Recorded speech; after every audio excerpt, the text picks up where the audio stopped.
Aloha, Dr. George Cromack with RenewYourself.net.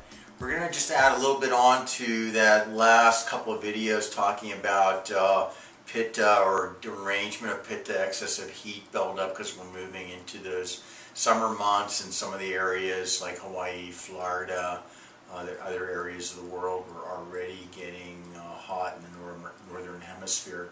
So in addition to the things we recommended in the other videos, you can also add young coconut water in there, which can be very cooling and full of electrolytes. Celery juice is really good. It's cooling, has a lot of the sodium salts. Cucumbers are cooling. Stay cool as a cucumber, so the saying goes. You want to avoid the nightshade family, so eggplant, tomatoes, red peppers, those are all going to increase heat and are better avoided in the summer for most of us. Olives can also be heat producing too, so got to watch that in the summer. Coffee, as I mentioned, extremely pitta provoking, so you have to watch excessive coffee intake. The acidity is going to very much increase the pitta. Those are some of the other things, as I mentioned before. Just think about, using aromatherapy, like a pitta cooling aroma, or basically there's a couple of others in there that are also reducing for pitta. You want to drink maybe pitta tea, using pitta churna, using pitta herbalized oils, coconut oil that's infused with herbs that decrease pitta. As I said, a pitta churna on your foods.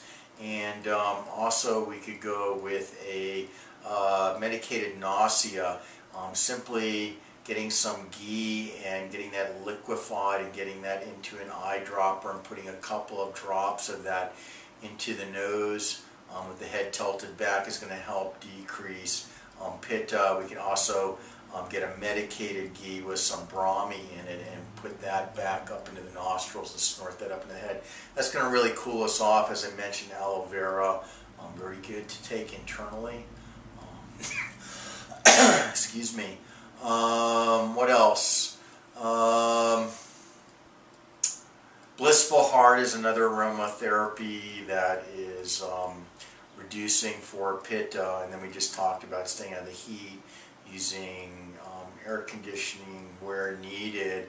It's the kind of thing where you may not be wanting to be doing Bikram's yoga in the summer, because in a heated room of 103 degrees, that's going to throw most of us into a pitta derangement. I'm not saying that not getting the body hot, you can use a ujjayi breathing to get the muscles softened. Getting back to pranayama, you can do a sitali breathing, which is curling the tongue up like this, and then exhaling through the nose.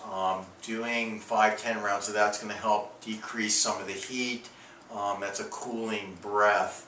And then you want to avoid over-exercising. Obviously, water's good. Being in the ocean, being in a pool that's not too chlorinated, or preferably not chlorinated, in the early morning hours before it gets too hot, could be beneficial also. What else? That's plenty to start with, and we're going to leave it with that today. It's Dr. George Cromack here. You can email me at drgeorgecromack@hotmail.com. I'll be happy to answer any of your questions I can, get you pointed in the right direction. If you want to shop on my website, then you can use coupon code SURF for a further discount. And there are other discount codes in the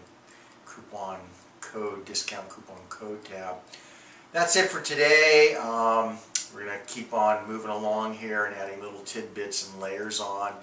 And have a beautiful aloha afternoon.